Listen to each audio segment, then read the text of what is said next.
May mga ano rin siya, may mga bromeliads na nakapalamuti sa gitna at syempre yung banda orchids na napakagandang flowers. Ayun yung nagkakaano sa akin, nakaka-attract kasi yung dahon niya ba, bibihira kasi yung halaman na gumaganda. Kikita ko yung isang kulay pink na plants. Hindi po siya bougainvillea, ano po siya, kapromdi.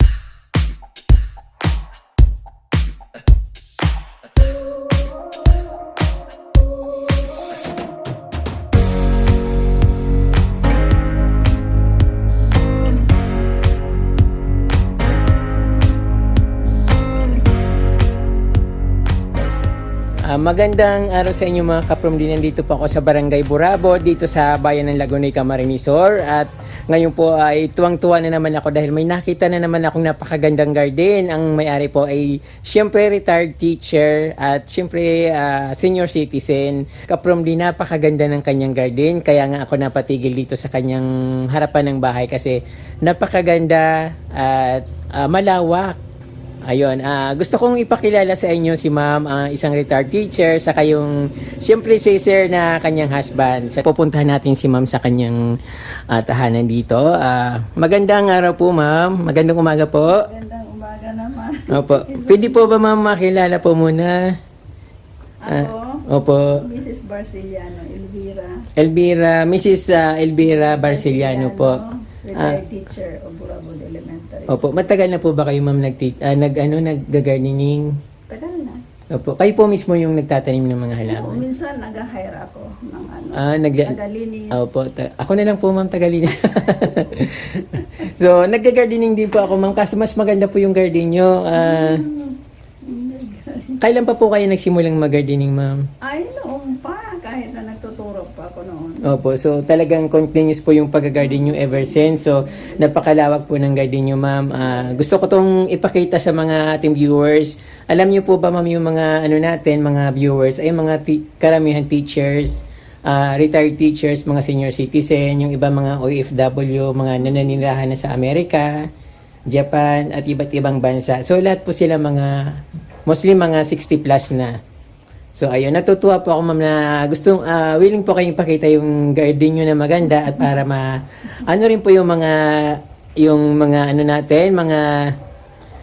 nalulungkot na mga senior citizen na hindi makalabas. So, itong garden ni ma'am at papakita ko po sa inyo. By the way mga kapromdi, nandito rin po si Sir, ang husband ni Ma'am Elvira. Sir, magandang umaga po. Magandang umaga naman. Ano pong pangalan niyo, Sir? Badong Salvador Barciliano. Junior. Ayun po si Tatay Badong. Ayan.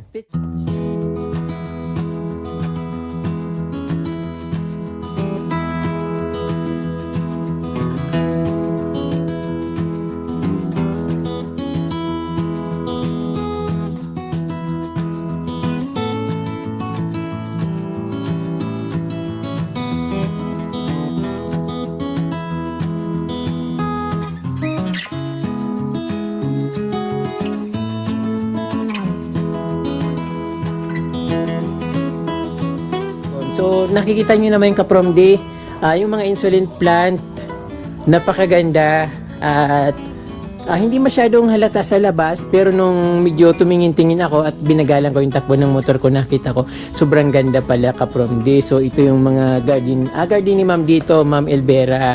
Mayroon siyang mga flowering na orchids. Ito, banda. Ito yung madalas natin na nakikita natin na banda na orchids, yung medyo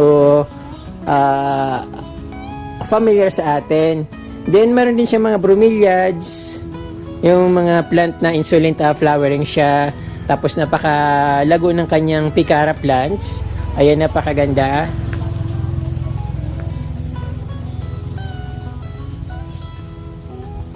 Ayan. Ang ganda-ganda ng tingnan dito kapromdi. Although bagong bagong trim yung mga binagyo po ito yung halaman na ito kaya trim nila. Pero siguro nung hindi siya binagyo at hindi pa natitrim, sobrang ganda nito. Ito naman kapromdi, ito may mga orchids sa gitna. Pero talagang hindi magpapatalbog yung insulin plant dito na punong-puno ng bulaklak. Yun, may mga ano rin siya, may mga bromeliads na nakapalamuti sa gitna at syempre yung banda orchids na napakagandang flower. Hello Ate Brenda Manalo of California, USA.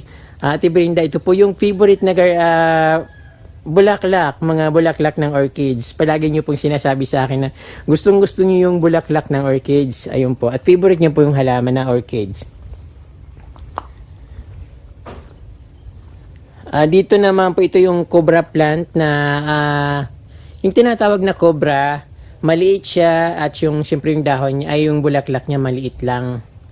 Then yung mga santans, yung mga naghahanap ng santans at hindi ko pinapakita yung mga santans na plants ito kaprom pero hindi pa siya masyadong malago yung ano niya bulaklak kasi bagong bagyo dito sa Bicol so lahat sila affected. Then, ayan, bonggang-bongga yung crotons ni Ma'am Elvera dito sa Burabod. Napakaganda. Parang fire, something na hindi ko ma-explain kasi kapag nakakita akong crotons. Ayun yung nagkakaano sa akin, nakaka-attract. Kasi yung dahon niya ba,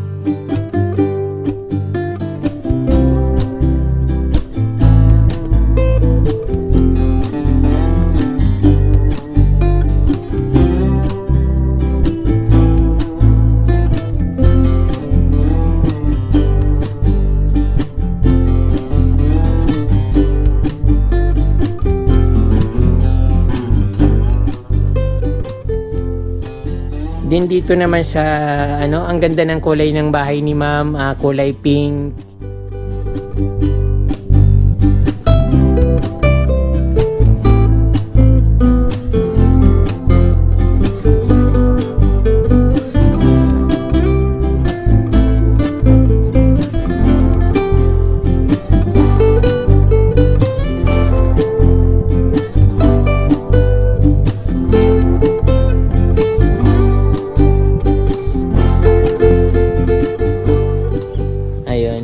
Tapos ito, hindi na na-trim pero sobrang nagagandahan ako nito pag natitrim.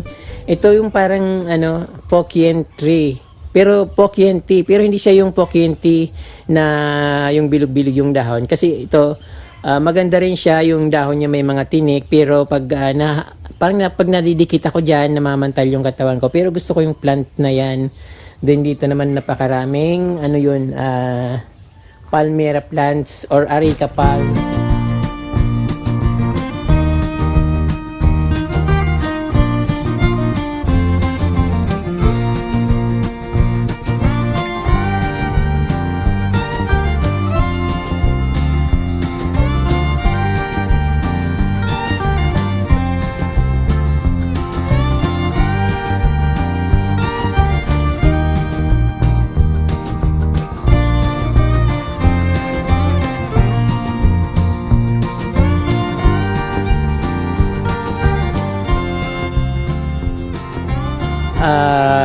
Marami silang dito, cacao.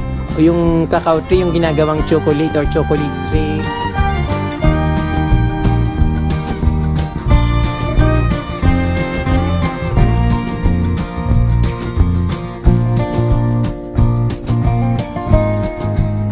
Variegated na rosal.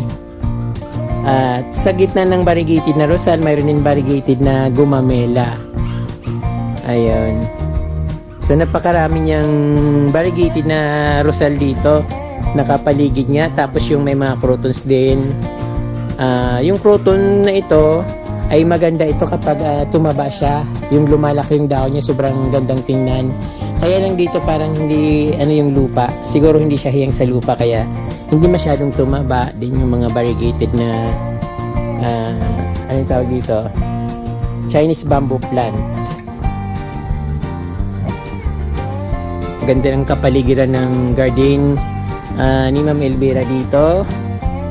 At mayroon siyang rosal na flowery.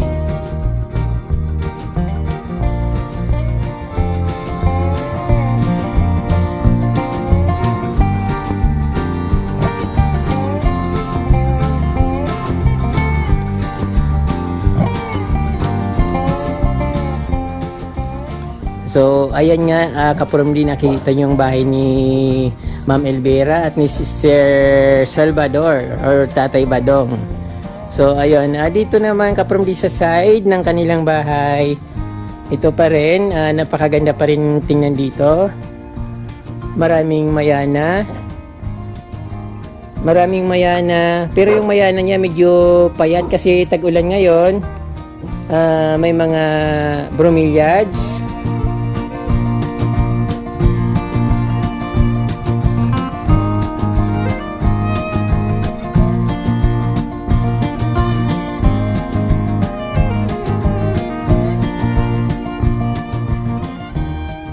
Parang halos bulaklak yung nakikita mo sa kulay ng mga makukulay na dahon ng plants.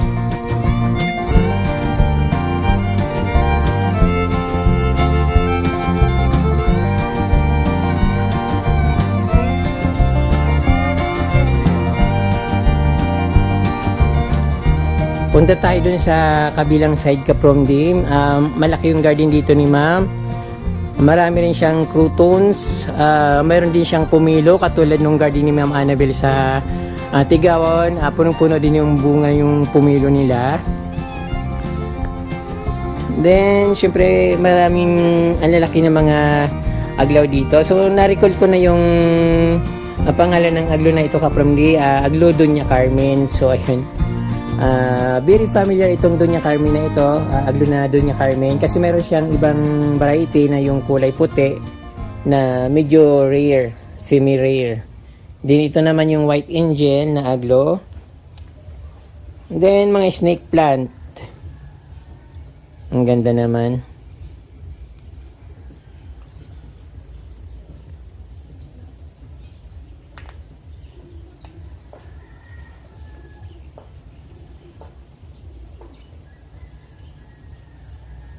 Siyempre dito Kaprom Dim sa other side ng kanyang garden, meron silang mga kalatia, kalatia zebra, aglonema.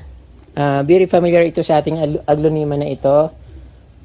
Ayan, pero maganda rin ang pagkakulay niya. Kung tititigan mo ng gusto, sobrang ganda niya rin. Hindi rin siya papatalbog dun sa ibang mga imported na aglo. Although familiar ito sa atin, pero sobrang ganda.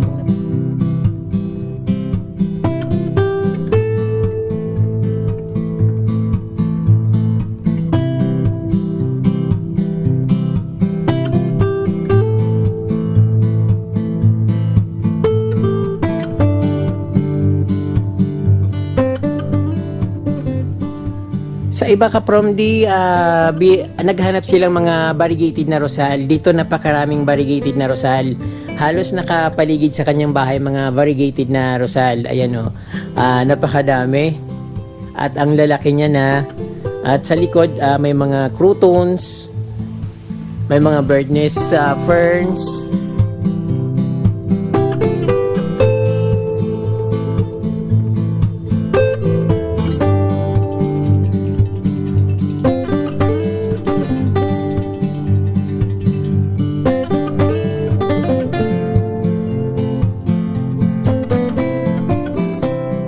Ayun, kanina pagpasok ko Kaprom Dim, dito ako nakatingin, nakikita ko yung isang kulay pink na plants. Hindi po siya bougainvillea, ano po siya Kaprom Dim, gumamela, na kapag natatamaan siya ng araw, nagiging ganito yung kulay niya, parang yung dahon niya parang nagiging bulaklak na. Then, doon sa bandang gilid, may mga croutons. Mayroon din siyang taniman ng kamuti dito. So, ayun ang libangan dito ni Ma'am Elvira. Isang retired teacher. Then, may mga ano siya dito, santans na flowering.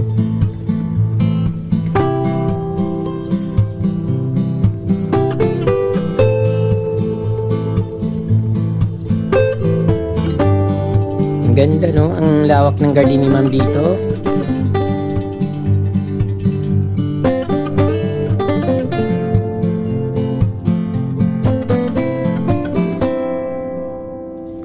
Maraming plants dito na sa gilid.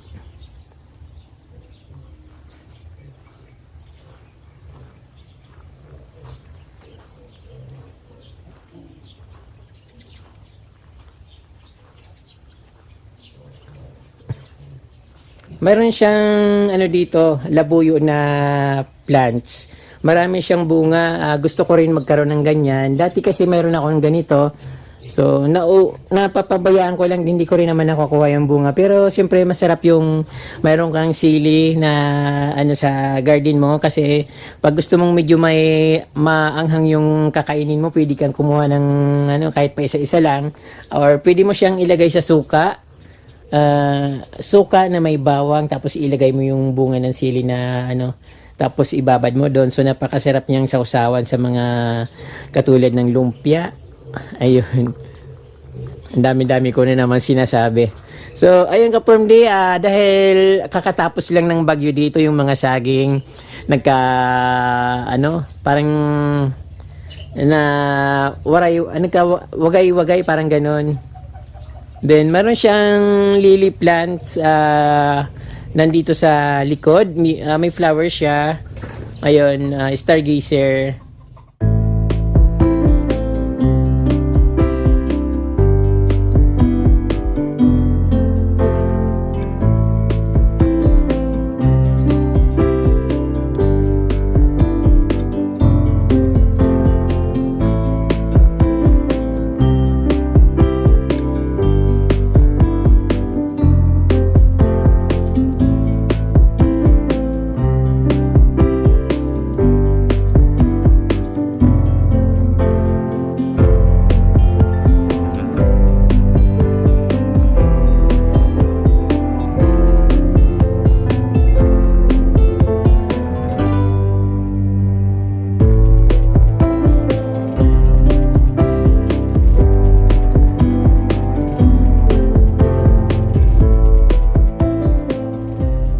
African tiger tree.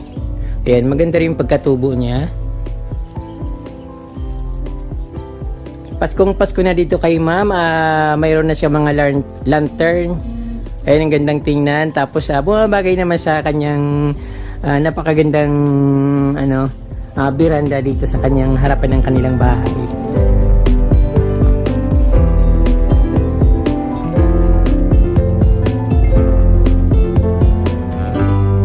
Ang gandang tingnan dito banda, yung maliwalas.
Ma'am, salamat po sa pagpapaunlak mo na ipakita natin yung napakagandang mong garden dito sa Barangay Burabod.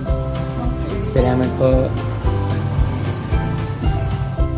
Sir, thank you po sir sa pagpayag nyo sa akin na pumasok sa inyong napakagandang bakuran. At ayun, ipapakita natin sa YouTube yung napakaganda nyong garden sir. Salamat po.